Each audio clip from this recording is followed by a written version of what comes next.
I'm here today with Jenny in Vernon, BC, and we're going to talk a bit more about youth ministry. We actually had an awesome coffee earlier this morning, and I really enjoyed the conversation, and so then I asked if you'd do a video with me, because I was like, this is exactly the kind of stuff I want to be talking about, and I'd love to show others this kind of thing, and to talk about how you're doing youth ministry. I think it's so unique, might be a fair word, but still on point with what I think we're really about in youth work. So if we could start, just if you could introduce yourself, tell us a little bit about your story. Sure. Yeah. Okay, I'm Jenny Penner, and then I grew up in the Kootenays in the cusp in a small little town.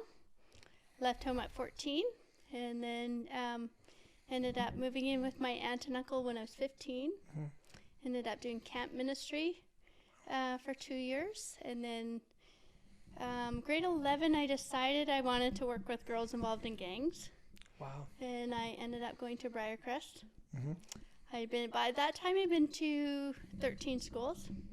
Wow. So I decided grade 12, I wanted to go to boarding school. Carenport was my option. So I went there.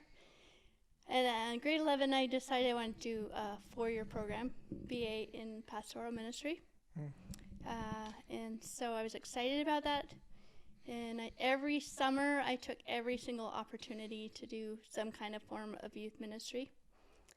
Let me see. So it's been a while. Let's say it was like 1989 to 98 was my journey of there, and I was, I think as a woman, as a girl going to Bible school at that point, I was, definitely had come from a rough home, so I was kind of trying to just make my way through it. And I learned a lot every year. I took on internships, whether it was internships in the dorm and all that, like working with girls, working with Youthquake, and doing all sorts of like opportunities. So I took and worked on the reserves and different opportunities, working with prostitutes, whatever it was, seniors, you name it. So that was kind of, so I think it was more like ministry, I wouldn't say, and ministry is a kind of funny word to me. Yeah. But anyways. That's fair. I like the part where it says, whatever you do, whether word or deed, do it all in the name of the Lord Jesus Christ, giving thanks to God the Father through him. And I think one year I was invited to a snowboard camp. I'm a skateboarder. I've been skateboarding since 1986. Wow. And been involved in skate life for 25 years. And I was invited to a snowboard camp in Rossland. And I didn't know how to snowboard. I knew how to ski. Okay. But I was like, I can snowboard. And, but these girls Can't were be that hard. so good Okay. that I lost a connection that entire weekend because I did not know how to snowboard. Oh, man. Yeah. And so I was really so burned. I was like, that is the last time I ever let any kind of sport get in the way of like making a connection with anybody. So I went and out and became a snowboard instructor. Oh, and I rode a race board and a powder board. I love the attitude of like, okay, I wasn't a good enough snowboarder to connect with people. Yeah. So I'm going to go become an instructor, and I'm going to be the best snowboarding that I can do to connect with people. I love that. That's so good. So anyways, it was kind of like I just needed to know that I needed to earn some respect to have a voice in people's lives. So that was, and to figure out how to do that. So I ended up wanting to go to Africa and saving 2 years worth of money after Bible school and just go be a freestyle, whatever. I don't know, go encourage missionaries or whatever. And then I was going to come back and do youth ministry. God had other plans, and I ended up at Columbia Bible College as a resident dean working with girls there. In fact, I failed women's ministry with Jean Barsness. You failed? Women's ministry at Bible school. No. I did. I had a little attitude. I won't get into it. But anyways. But I mean, you were living it. You were doing ministry. Of course I was. And to everybody. And my first year of ministry as a resident dean who shows up on campus was Jean Barsness. Jen LaMarche, what are you doing at Columbia Bible College? I was like, Well, I'm dean of women. So I'm here to do anyways, women's ministry. Yeah, that's right. so I'm in women's ministry. So anyways, it was quite ironic. Yeah, and then I ended up coming to Vernon. I got married and came to Vernon. I was in contact with Dean Dahl, who started Skate Life, and we continued to stay connected. So he asked me to speak at a skateboard camp and partner with his brother, actually. And we were running 2 camps, and we had about 120 kids, skateboarders, mostly guys. And Vince was supposed to be my, the guy that I would lean on. Well, Vince broke his leg 2 days into the camp, and I ended up doing the whole speaking for the entire 2 weeks. But it was really cool. We built a ramp, and we had 2 ramps, and I asked who here thought they could ollie the gap. Okay. And, of course, everybody's like, yeah, I can ollie the gap. Yeah. So I said, great. So I dumped sand on it. Okay. And then I was like, okay, go for it. And they all wiped out, of course. Yeah. I kind of, said that sand is like sin. If you separates ability, neglect, and result is death. Spells sand, right? Okay. Hey, cool. Yeah. Anyways. That's neat. I like that. Yeah, it's a good one, right? My notebook. So anyways, I just left him with the fact that we all have stuff in our life that it's like sin stuff and it separates us. Doesn't matter how good we can skate. If we neglect it, we're going to wipe out. Yeah. Right? Next day I talked about, Jesus is the guy that shows up at the skate park with a broom. And everybody makes friends with the guy with the broom, right? Totally. Because he's going to skate That's awesome. He's going to sweep the, Yeah. So. It makes the whole thing better. Right. Yeah. So I swept it, and I'm like, okay, here who thinks they can ollie the gap, right? And of course somebody did it, right? So, yeah, it's just, Jesus gives us access to doing what our abilities, what we're naturally meant to do. So yeah, that's a little bit of the journey there. Came to Vernon and with the intent of trying to get involved in some kind of form of ministry. My husband's a pharmacist, so really I had the freedom to do whatever or however I wanted, and not really paid or not paid, whatever. So really the freedom, luxury to be in that. The church really wasn't open to women. Let's say. Fair enough. You could be maybe an intern or maybe, a director. Yeah. Yes, maybe. Vernon, I'm not sure about a director. So that here. would be pretty this was back in 1999, right? I ended up becoming a bike mechanic and then a snowboard instructor and then waitress and nanny. And then I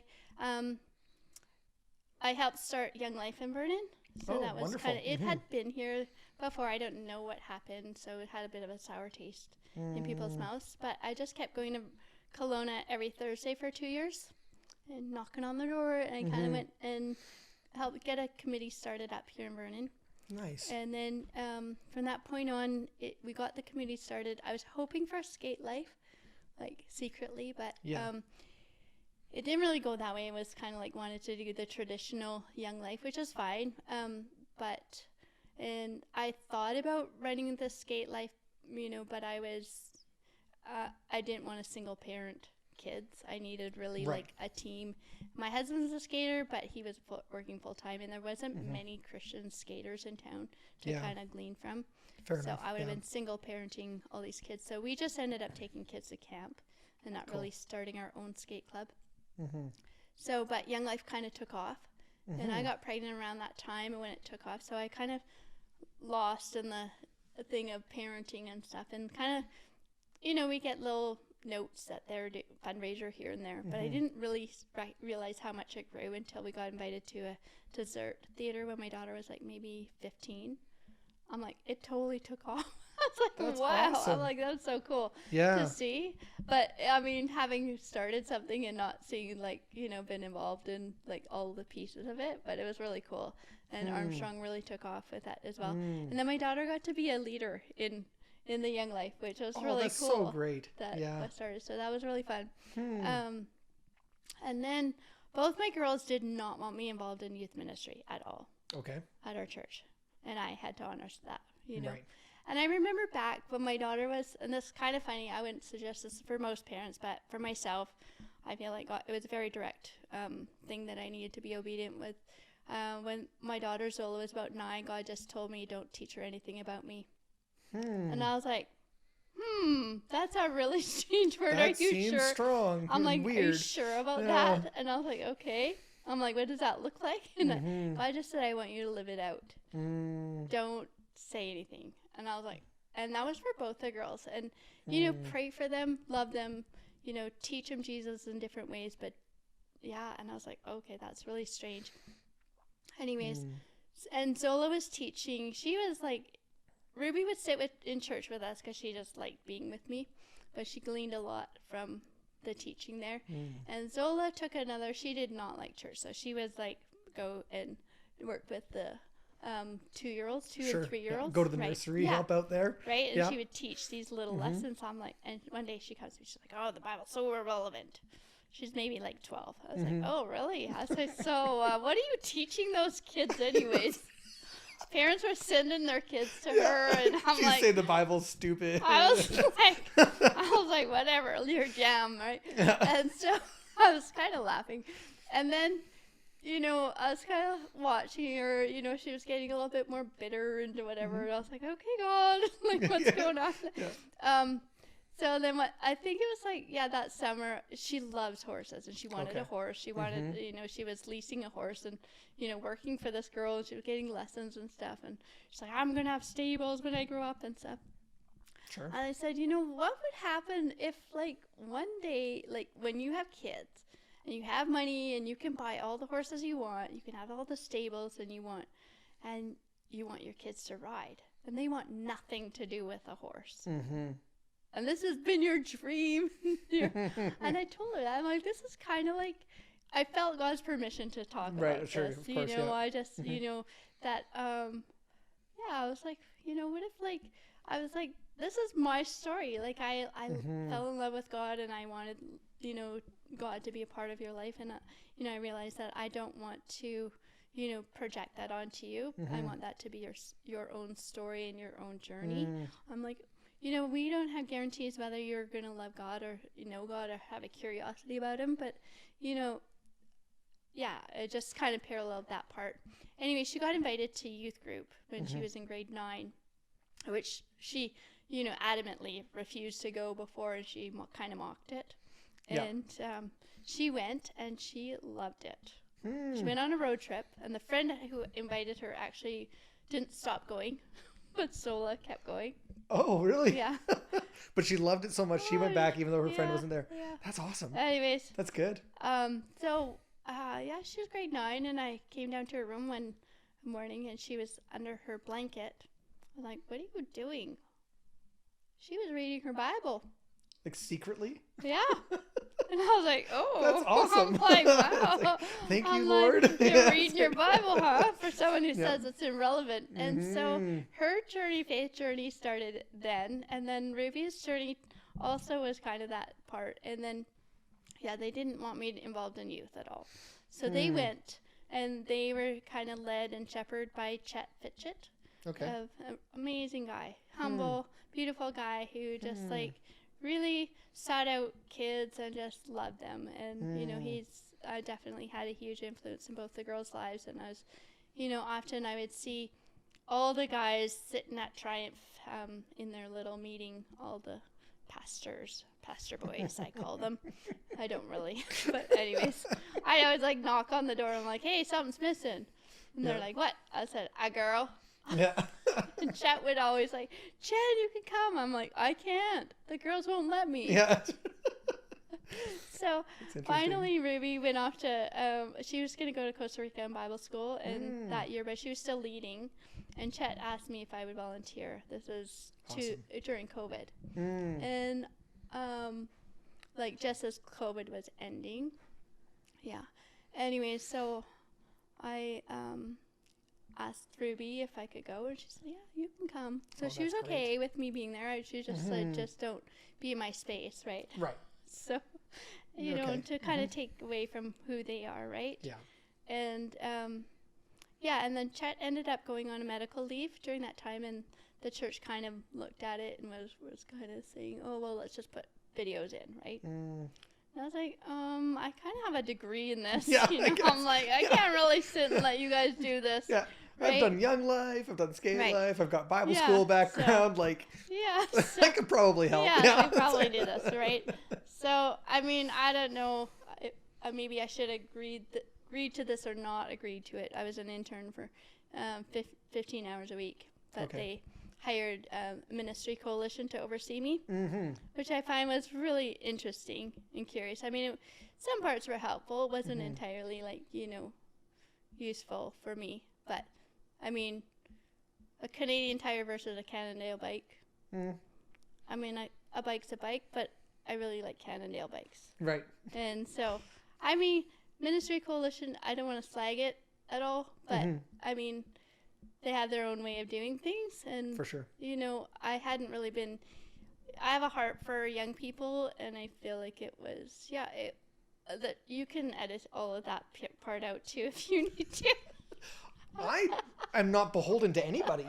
I can put whatever I want in my videos, and we're just having an honest conversation. I don't want to agree with you. I don't want to slag anyone or put anyone down. Okay, but at the same time, like, this is your story, and in your story, the coalition was your overseer in a sense. So I did tell Jason that, you know, and he knows this, so it's nothing hidden. But I just said, you know, it was, you know, when we talked about bikes, and agreeing to whether this was going to be useful or not, I said, you know, if it's a Cannondale bike, it'll be useful. If it's a Canadian Tire bike, might, you know, kind of slow me down a bit. So, so in the end, I felt it was a Canadian Tire bike. But, you know, just, I feel like there wasn't enough trust in who I was.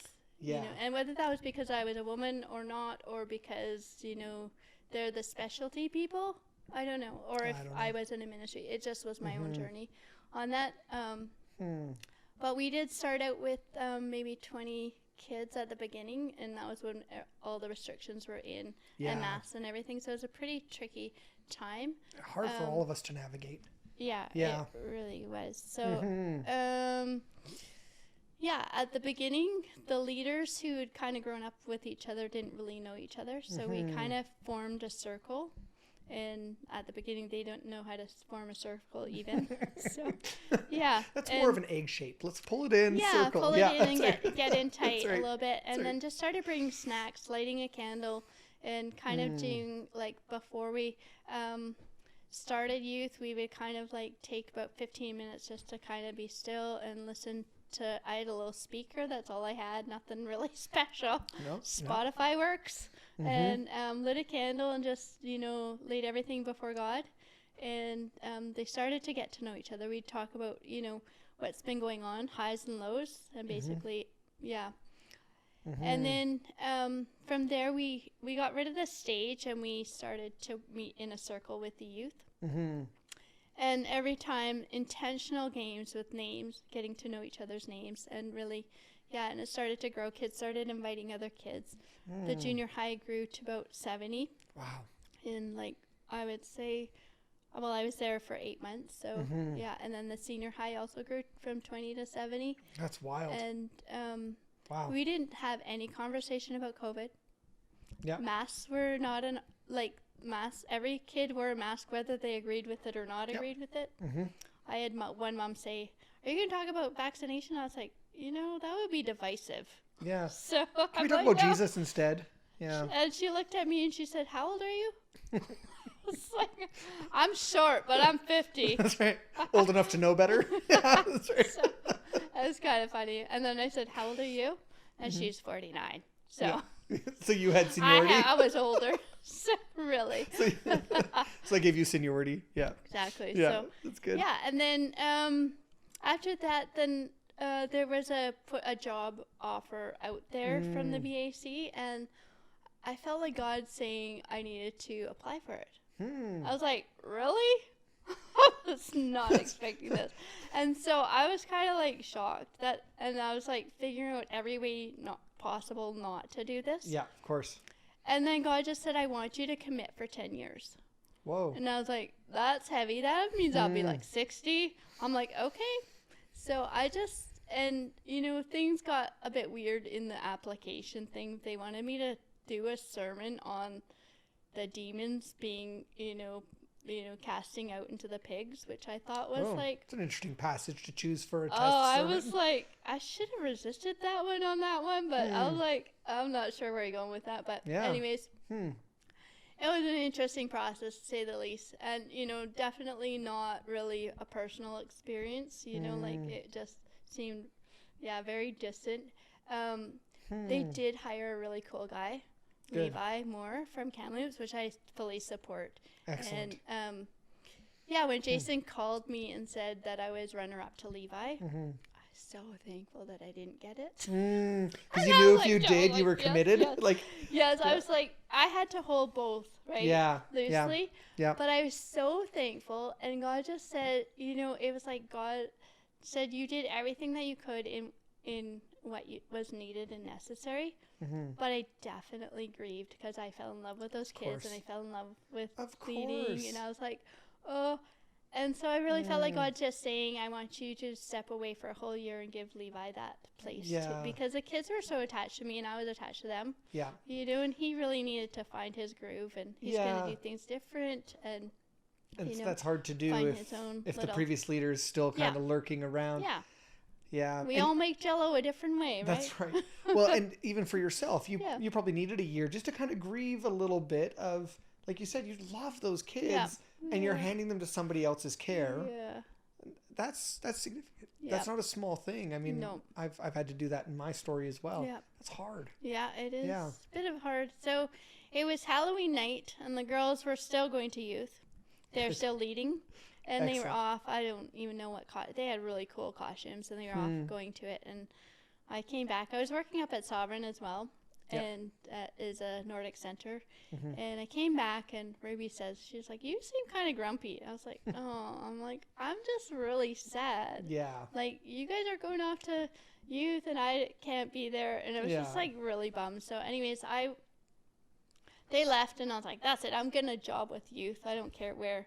Cool. Whatever. So I went on Jobs Indeed, and I was like looking through. I'm like, and I stumbled upon 10 hours youth pastor, Vernon. I was like, wow. I'm like, checks all the boxes. Yeah. I just looked at it and I fired off my resume. I didn't even look what Baptist church it was. I was like, I didn't even know anything about it. I was like, well, that's not a church. Fine, they want a youth pastor. Yeah. So I applied for it, not knowing anything. And I went to the coffee shop the next day, and I told the owner there, Andrew, who's part of Young Life. Yeah. I said, "Hey, Andrew," I said, I just applied for a job at a Baptist church. He said, "Oh, which one?" I said, "I don't know. It was an F Baptist, some F Baptist church. I don't know which one." Awesome. And so he says, "Oh, well, if it's Randy Ham, he's a really great guy." Yeah. I was like, I didn't really know Randy from Hole in the Ground, so. Fair enough. I'm like, okay.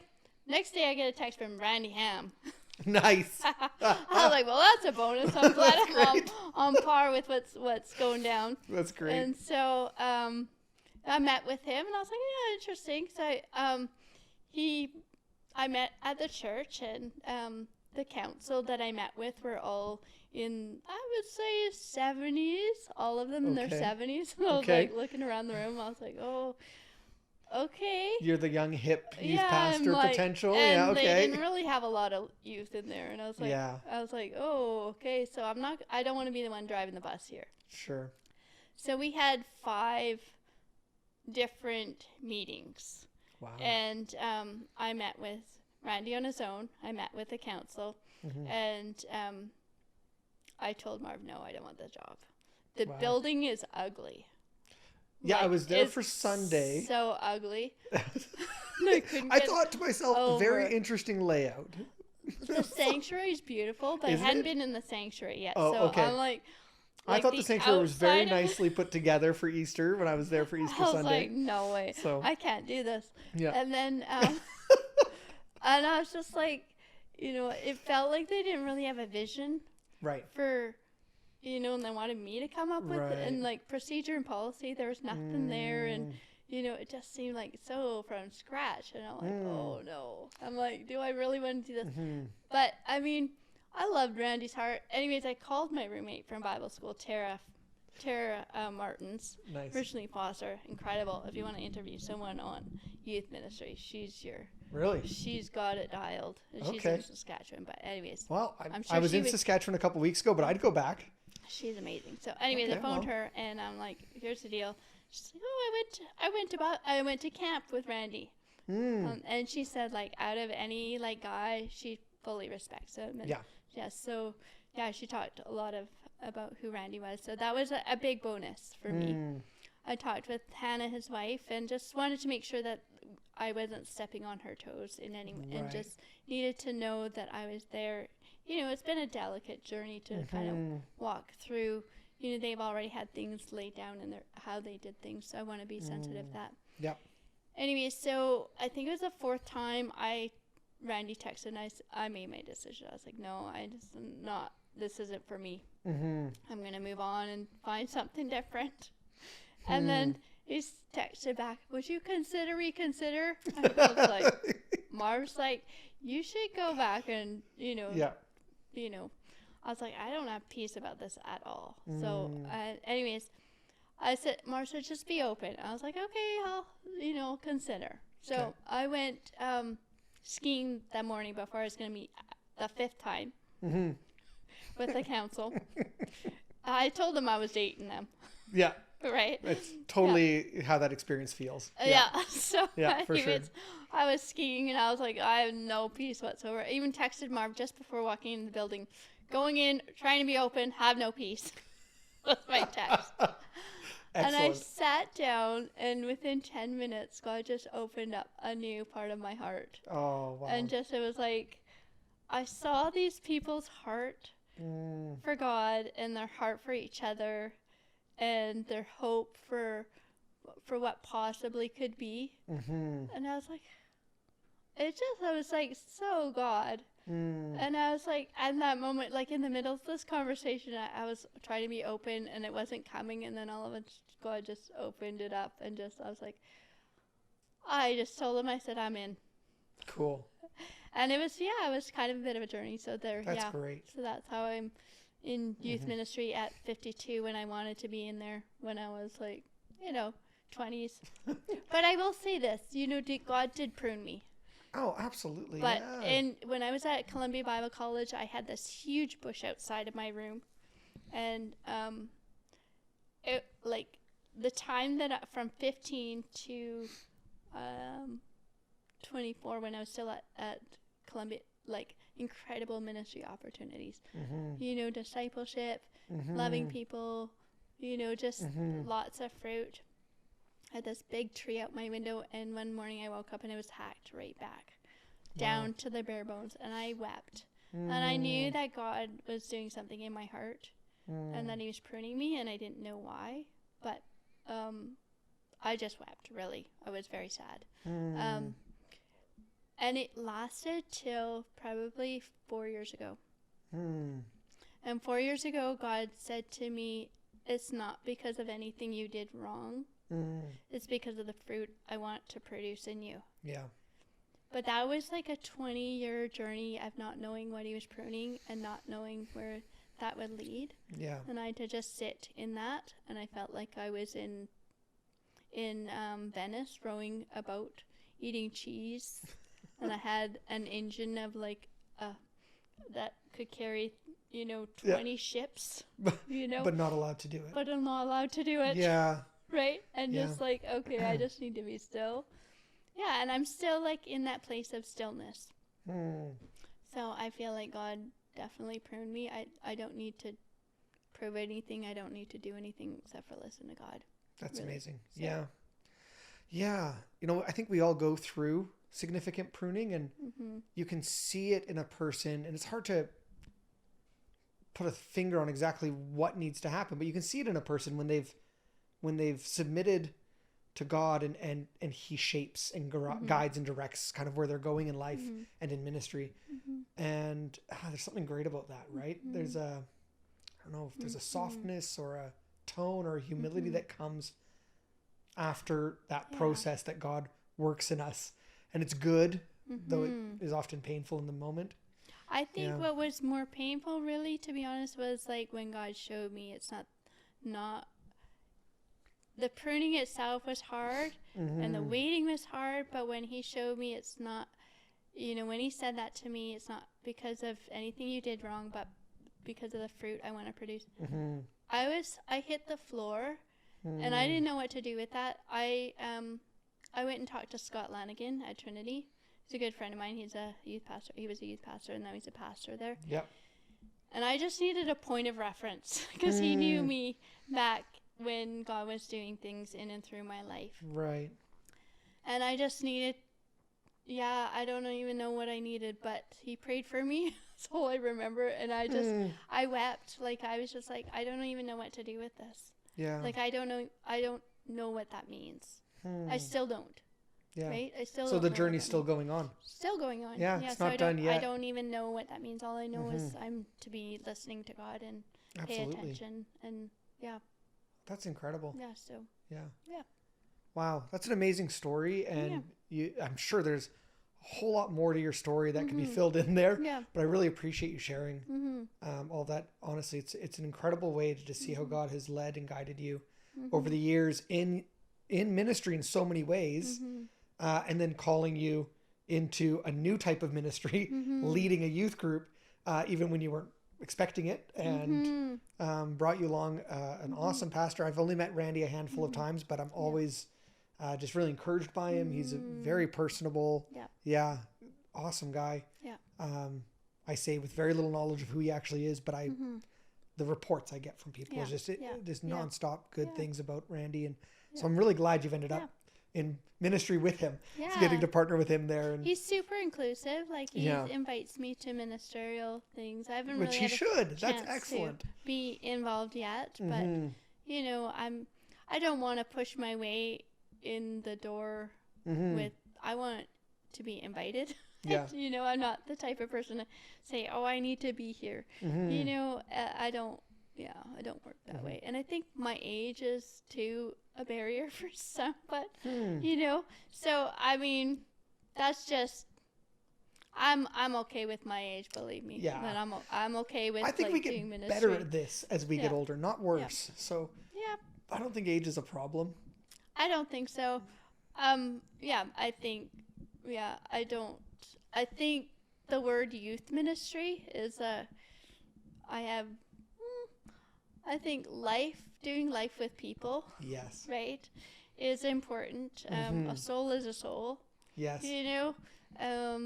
And gender this or gender that, or however you see, we're all souls at the bottom of it, and age or not age, however old, each of us have a voice. Some of us speak it louder than others.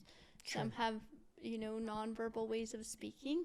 And so, acknowledging and finding out how to listen to the people who don't speak. Yes. Without having them actually speak. If they're too shy to speak, what are they saying, right? Yeah. And listening to those cues, right? And figuring out, what are they trying to say to us, right? Because at the heart of it, it's doing life together, building relationship with people, genuinely entering into life. Yeah. And in that, we find another human being. Right, yeah. And we have this great opportunity or great relationship that then also God is present, and we can bring that as well into the middle of it, and just have a wonderful relational approach to people. Right. And I love that.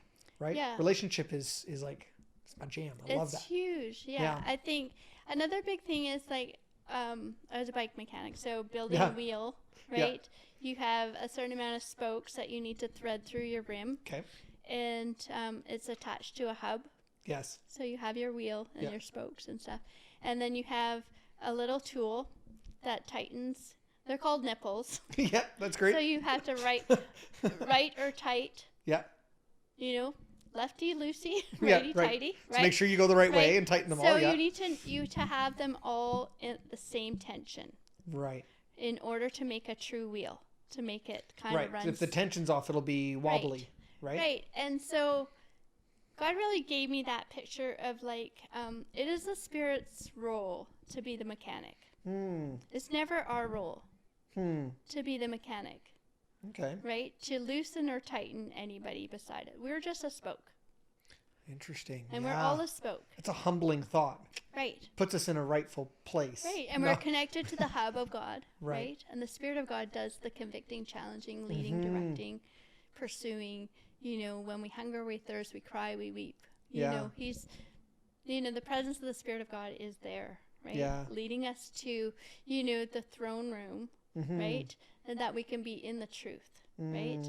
And we can roll properly. We can roll on a straight path. Right. It's amazing. So I think it's a really critical piece in you. If you want to use youth ministry. Yes, that's fine. Or however word you want to. It's using common terminology. I got to come up with a word. Your own word for it. I know, I don't know many words and many phrases we use, especially in the Christian circles, don't always accurately say what we want them to say, but it's common terminology that. So the reason I use the word youth ministry so frequently is it's a common term. We all use it. We all kind of have an idea of what we mean by it. Yeah. I don't know if it's the perfect phrase, but it's what we all use. If I come up with something on my past, let me know. We'll make it go viral on the internet somehow. We'll make a meme. But I have I have a tension with that word. So yeah, I understand. Just personally, I don't know. I like to see it as we're with people and we're. It's not us teaching, it's like an equal, relationship. Yeah. In our church, we, like a wheel. Yeah. I love that. Like a wheel. I love that the hub is God, not the pastor.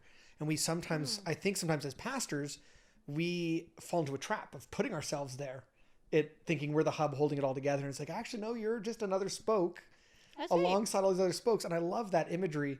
Our church a couple years ago really picked up on the phrasing from Bonhoeffer that it's about doing life together. Yeah. Right?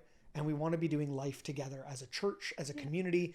That means intergenerational. That means, not one of us is the hub. It's that God is the hub holding together all of us as we do life. I love that imagery. I like that wheel imagery. I won't be able to add in, I was a bike mechanic, therefore. Yeah. But I could probably steal that analogy, I think. That's what we do as youth pastors, right? We take good analogies. Yeah. Anyways, that's cool. Yeah. So, loving that. Are you good for another couple minutes? Because we've been going for a little while.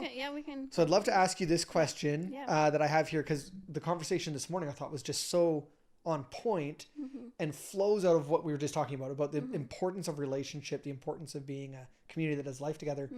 And your youth ministry is program-wise especially centered totally around food. Or at least that's what you said to me. So unless I'm misunderstanding. So I want you to say it and clarify, because I would rather your words than my words. Just the importance of food in your ministry, how you're using it. Explain that to me again. I know I heard it earlier this morning, but for the video, I'd just love to have this. Yeah, so I had to kind of go back a little bit on my story. My mom died when I was born, and I was taking care of like a few different people. So obviously not nursed by my mother, right? But taken and fed by other people.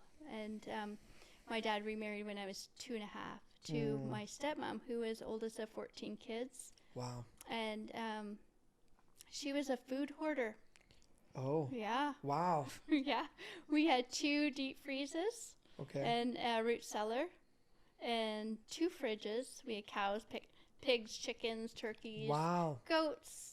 You name it. We had it all. And we butchered, we gardened and everything. So me and my sisters, we did a lot of the gardening. We had gardens, and then we had a huge garden. So any vegetable you can have. Kohlrabi. Do you know what kohlrabi is? Kohlrabi? Yeah, absolutely. Okay, so she had that. Turnips, cauliflower, broccoli. Love it. You name it. Yeah. So we planted it. We tilled it. Oh, first, hang on. We got the leaves in the fall. Yeah. And we put it on the. Okay. So that they would go into the dirt, like a composting kind of a thing. Yeah.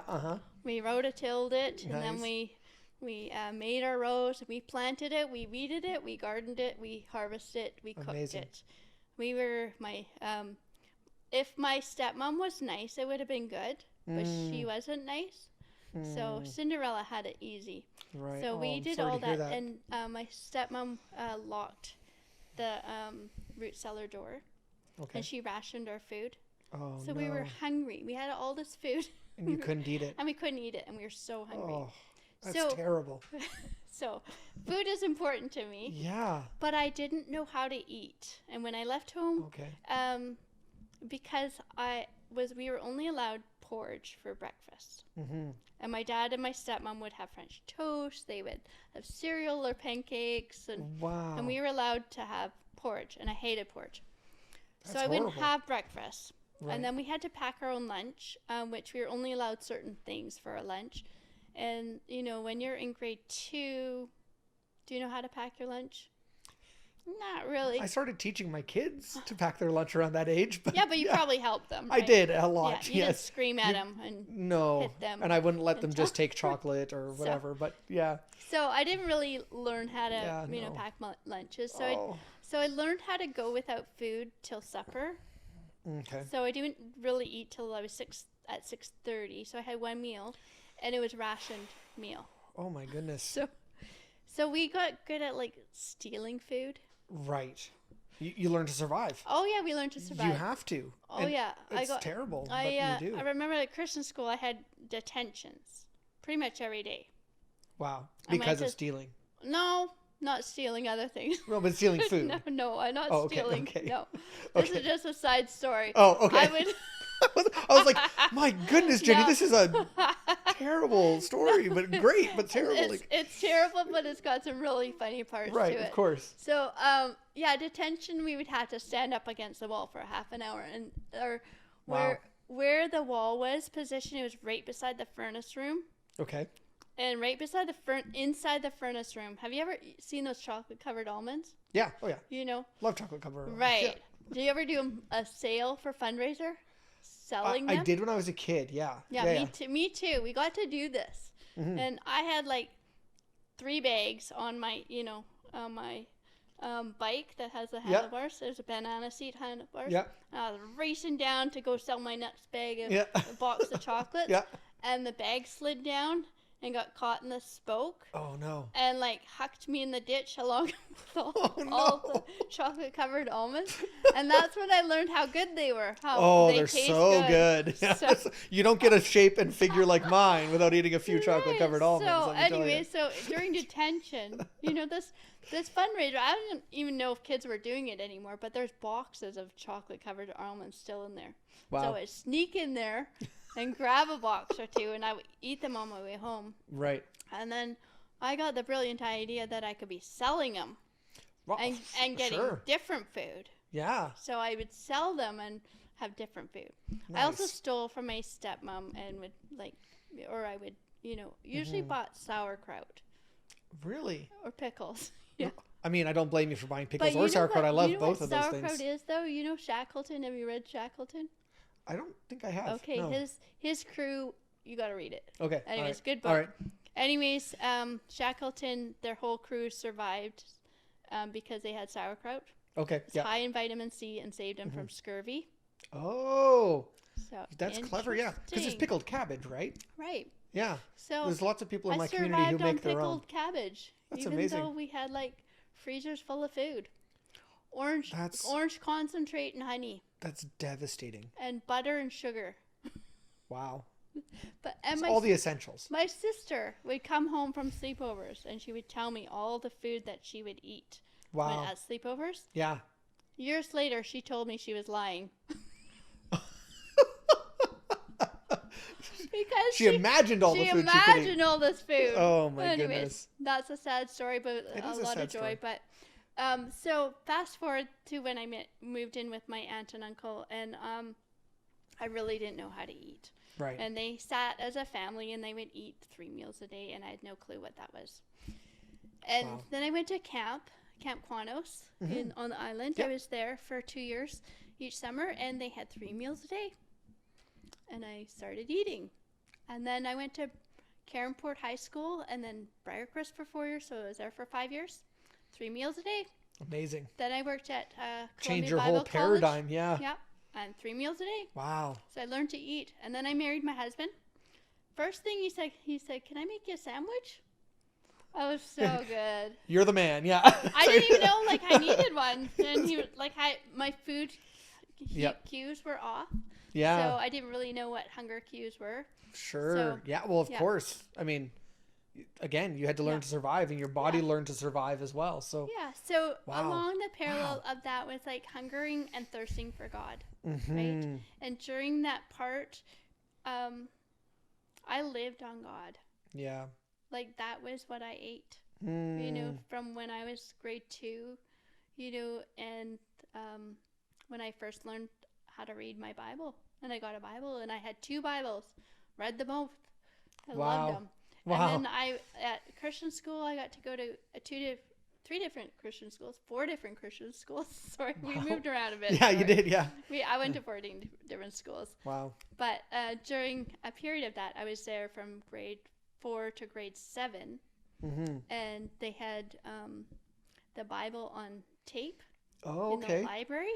Yeah. And I would cheat on all my homework, so I could go to the library and listen to the Bible. That's all. It's like, is that good?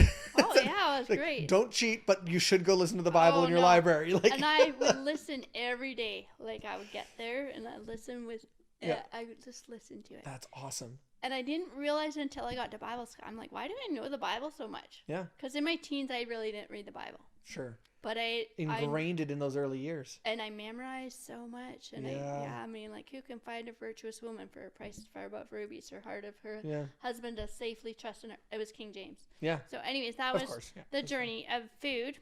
So importance of food in ministry. I was always disappointed in going to Sunday school and they gave you like 2 little crackers. And I was like, I'm so hungry.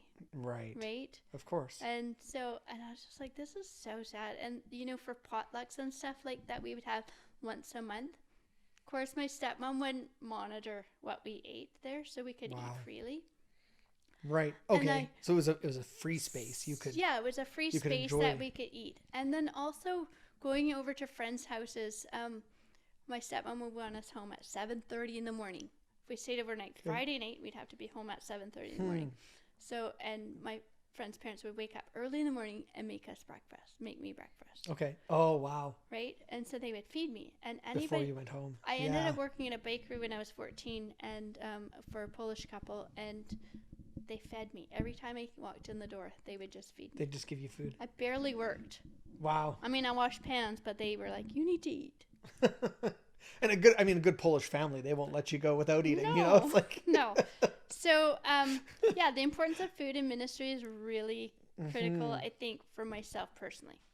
Yeah, your experience has shown you the great value of it, right? Like it's more than just a gimmick to build relationship. Yeah. You've seen the great value of food and what the neglect of it, and you've attached it spiritually to the character of God, that we are to hunger and thirst not just for physical food but for that spiritual connection with God. And if I can be so bold as to say, there's an analogy in your own life story with reality. We have one of the most spiritually abundant cultures to have ever lived, with so much freedom to be whatever belief, and so many people choose to starve themselves of the presence of God, of a relationship with God. There's so much that, and yet we're starving. I think when we have access to things, we take it for granted. See, I grew up when I didn't have access to food. Yes. Right? And where people don't have access to God, they hunger for Him. Yeah. And they thirst for Him. And so they seek Him. Seek Him. And I mean, it's hard to be in a place of, I mean, we have poverty and affluence in both. In our world of BC and in Vernon, right? Yeah. And so it's that delicate journey of like working with people and gathering, setting the table, and having food. I think that's such a gift. And I love setting the table. My stepmom was so. Like, we had to use your knife and, everything had to be done perfectly. But I've used everything that she, did, but I do it in a different spirit. Right. I do it with love. Yeah. She taught me a lot, and I feel like she's my greatest inspirations in life of how not to do things. Sure. Yeah. So even when I set the table, I do it in honor of her, even though she was abusive. Right. Like, But I feel like that is like, it's such a gift because then I have access to food and I can give it freely to people. Yes. So food brings people together. There's conversations. There's, and allowing students to, and not just students, let's say whoever you have come to your day, to create a meal together. And some days we just like, I build really our calendar around our meals. Which is so cool. Yeah. It's a neat concept. So, yeah. So we kind of, I was kind of grazing over the things that we've done. We've done, sushi. We've done tacos. We've done burritos. We did crepes with lemon pudding and blueberries. Nice. And we kind of get everybody in their input. What do you guys want to eat? And then let's do it. Yeah. Does anybody have a recipe? Sure. Cool. Then we get the ingredients. We bring the ingredients, and then we just like, okay, here, just put the stove on medium. Yeah. I'm not going to burn it. Yep. So just watch it and stir it. Yeah. My husband says cooking is just like heating things up. Yeah. Yeah. Not burning it. Sometimes strategically heating things up, but it's just heating things up. Yeah. So I love that because you're teaching a life skill, but it's also happening relationally. So you're literally doing life together. Everyone has to eat. Yep. And you're doing that part of life that everyone has to do anyways. And we're setting the table. And we have a really cool room downstairs. As apparently what used to be the youth room.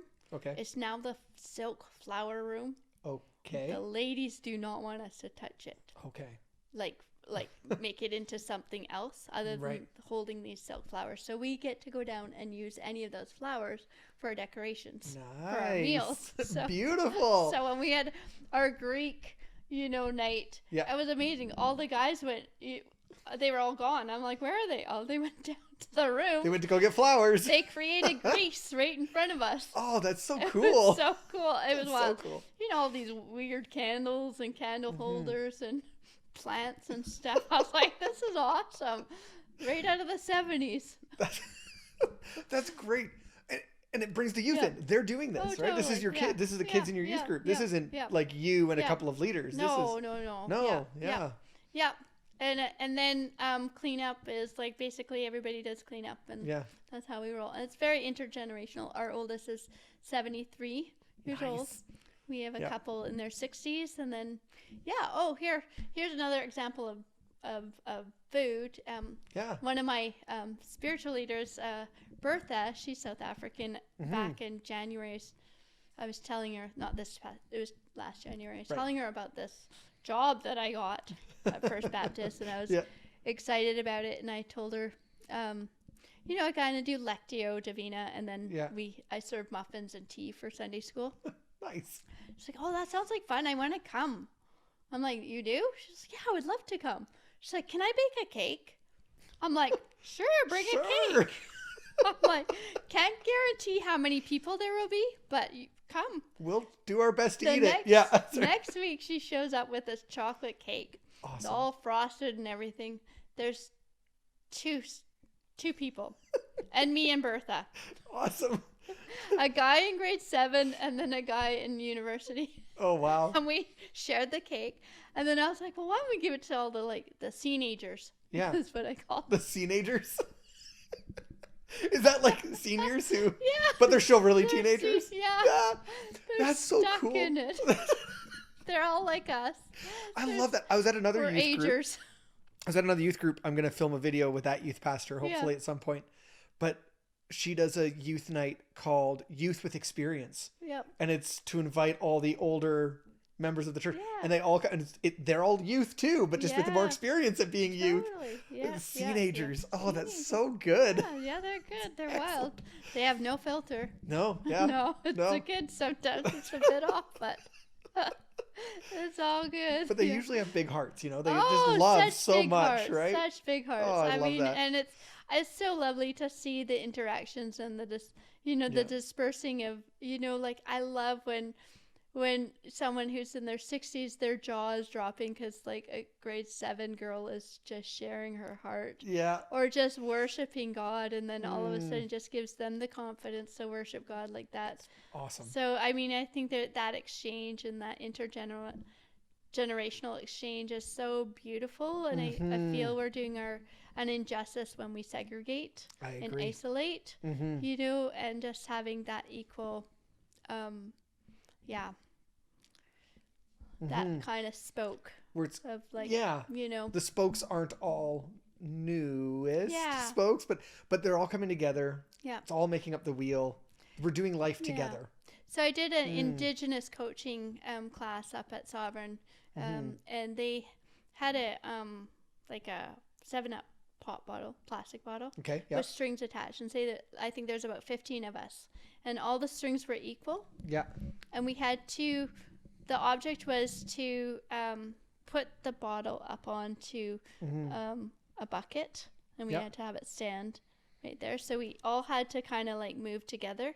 Pick it up and move it over. Yes, I've done that activity before. Yeah. And then we took it away and had an even higher thing. But from that point on, we couldn't use words. Yes. We weren't allowed to use words.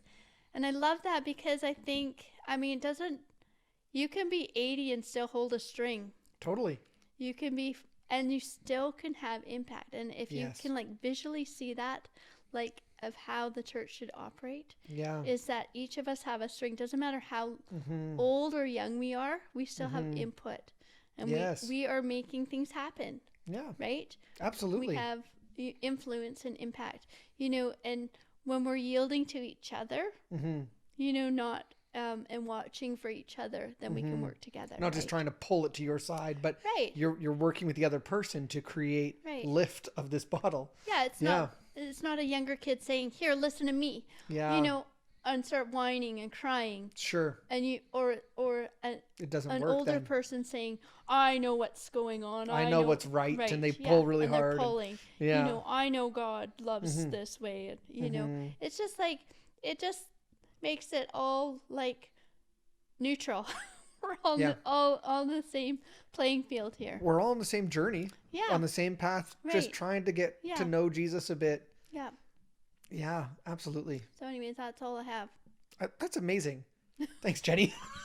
I don't know how to end these videos, so all of them have ended with me and the other person to be like, okay, we're done, and then it just ends. So I guess we're done. Yeah, that's all I have. Yeah. Thanks so much, Jenny. Awesome. Welcome. That's so cool. Yeah. Yeah, awesome. Okay.